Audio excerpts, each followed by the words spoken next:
is Jim, but most people call me Jim. Gene Wilder at last tells us what everyone who liked blazing saddles never understood. To appreciate its influence, the film can be reduced to only 3 words: dare to break rules. The 1974 Western spoof wasn't just a box office phenomenon, but a landmark in American film history, brave enough to go beyond every limit of comedy, satire, and artistic liberty.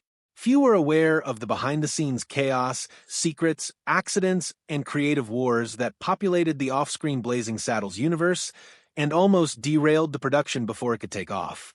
Gene Wilder, who finally got to play the unforgettable Waco Kid, had a lot of little-known anecdotes about those times, from scary moments that had threatened the survival of the film to crazy decisions from director Mel Brooks, such as shoving towels into actors' mouths just to prevent the crew from spoiling takes with uncontainable laughter. Behind the sophisticated wit that delighted millions of fans lay a tale of failure, salvation, and inspired creation, and Wilder's part in all of it is still one of the most significant but least heralded aspects of Hollywood legend. If this kind of story touches your heart, if you're someone who cares about truth, responsibility, and speaking up for the voiceless, please like this video, subscribe to our channel Spark Science, and share it with someone who should hear it. Let's get started. The catastrophe started even before the lights had even had a chance to warm up. The part of the Waco Kid, the gunslinger down on his luck who would prove Wilder's most understated triumph, wasn't even his to start with. Mel Brooks had already cast the part with Gig Young, a veteran Hollywood actor and Oscar winner, who, on paper, had just the exhausted gravitas the part required.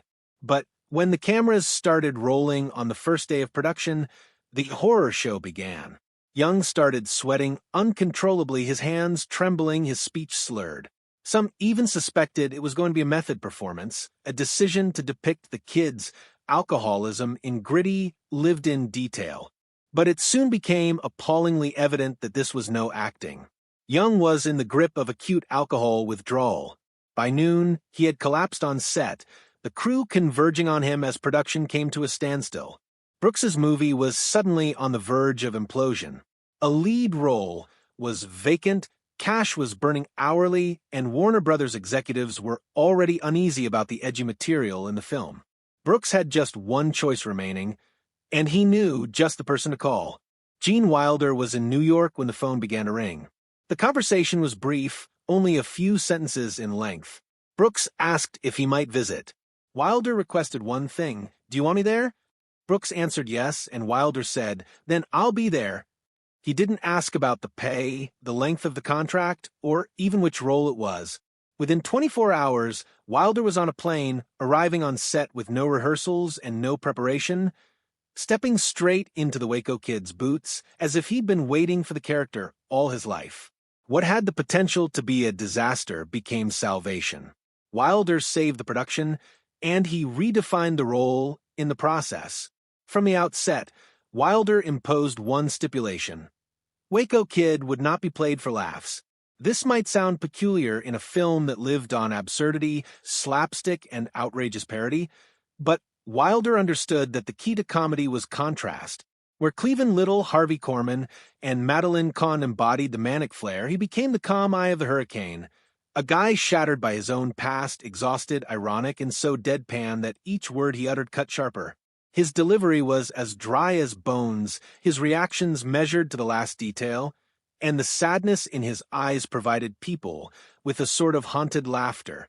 Lying sprawling on a jail bunk, half-dozing, mumbling his introduction in a voice so level it was heartbreaking, Wilder made what could have been an afterthought joke one of the movie's most memorable moments. Mel Brooks has referred to Waco Kid as the backbone of the film, the character that kept the mayhem from getting away from the filmmakers. Wilder's brilliance was in realizing that at times, silence is the most hilarious sound of all. The Waco Kid had a mystery that went deeper than people caught on to. He wasn't merely a sidekick, and he wasn't merely comic relief. He was once the fastest gun in the West, a legend now shattered by booze and despair. Wilder acted him not as a clown, but as a tragic character whose sadness became the counterpoint to all the absurd satire circling around him.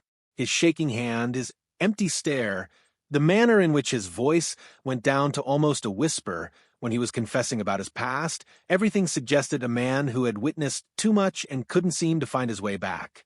This added layer of tragedy hardened the comedy, did not soften it. The funniest people, as Wilder liked to point out, are the hurt ones. Pain in Waco Kid never bursts. It seethes, festers just below the surface, keeping viewers uncomfortable even when they were laughing. The irony was that the pandemonium on the screen was equaled, and in some cases exceeded, by pandemonium off the screen. Warner Brothers despised the script. They despised the profanity, the racial satire, the political jabs, and insisted on cuts. They wished to sanitize the racial slurs, remove the more vitriolic attacks on American hypocrisy, and water down anything that would offend. The studio threatened to shut the entire production down at more than one point. Mel Brooks struggled like a madman to hold on to his vision, but he was not alone. Gene Wilder, neither director nor producer, but his unobtrusive general nonetheless. In private conversations, Wilder encouraged Brooks to hold firm, reminding him that the whole point of comedy was to make someone uncomfortable, to make them confront truths they'd rather not. If they trimmed the rough edges, Wilder said the movie would be just another goofy parody. His placid but firm endorsement provided Brooks with the impetus to continue battling, and his reputation following the producers was strong enough to cause the executives to waver. Wilder's mere presence became a bulwark, refusing to let the script be gutted. On location, there was little less tranquil. Brooks insisted on constant reshoots, frequently changing direction in mid-scene, working the crew to the point of exhaustion with 12- and 14-hour days. The pressure was overwhelming, but in spite of it all, Wilder was the anchor. He was mentoring young actors, reminding them gently on timing and pauses. He encouraged them when tempers got frayed. Crew members later reminisced that while Brooks shouted directions loudly and raucously, Wilder directed the spirit of the film quietly. And then there was the issue of laughter, too much of it. Wilder's deadpan delivery was so sharp, he constantly broke the crew. Brooks himself had to exit the room, sometimes, so his howling would not spoil the sound. The fix? Towels. Brooks distributed handkerchiefs and instructed the crew to shove them into their mouths when Wilder was acting. If he saw a row of quivering white squares, he knew the scene was working. One of Wilder's greatest improvised lines was used in a scene with Cleavon Little. In perfect seriousness, he whispered, "You've got to remember these are just simple farmers, people of the land, the common clay of the New West, morons." The line was not scripted, and it blew up the set laughing. Cleavon Little struggled to maintain his composure, and the crew fell apart. These modest gifts of invention imparted the film a bizarre warmth despite its acid satire. Although much of Wilder's more profound, emotional work was ultimately excised in the interest of pacing, nevertheless, whatever was left was sufficient to make Waco Kid one of the most off-the-wall, humorous creations in the history of cinema. But the production had other specters that haunted it. Richard Pryor, the most volatile comedic genius of the time, was the planned actor to play Sheriff Bart.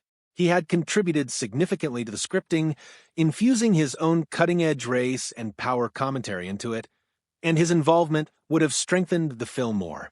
Warner Brothers hesitated, though. Pryor's substance abuse issues and volatility freaked them out. There were rumors about him coming incoherent during highs, and the studio was worried about insurance threats and scandals. Officially, Cleavon Little took his place. In private, Brooks confessed he had already resigned himself to abandoning the struggle for Pryor. The tragedy is that, although Pryor never did appear in the film, his prints are everywhere. The acuity of Bart's dialogue, the unsparing satire, the determination not to circumvent the racial cutting edge, all of this originated in Pryor. In a bitter irony, he created a classic without getting to live it. The Wilder-Pryor version of Blazing Saddles is still one of Hollywood's all-time what-ifs. But from this insanity, lightning struck twice. Between shots, in the midst of fatigue, Wilder casually queried Brooks, "What if the grandson of Dr. Frankenstein did not want to have anything to do with the family name?" "A joke, really," he said offhand. But Brooks stopped. Wilder later came up with a draft. Brooks read it and was amazed. The combination of respect and spoof, the gothic tone injected with the ridiculous, was masterful.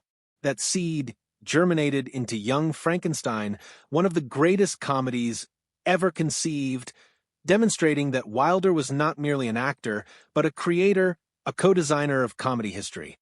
When Blazing Saddles finally arrived in theaters in 1974, it exploded like a bombshell of culture. The audience laughed raucously, but the critics were split. Some decried it as vulgar, offensive, and tasteless. Others praised it as a masterpiece. But nobody could deny that it had an impact. It showed that comedy could destroy racism, politics, and hypocrisy with a sledgehammer rather than a feather. It shattered the fourth wall, destroyed cinematic illusion, and had the temerity to expose Hollywood itself as a punchline. Its impact radiated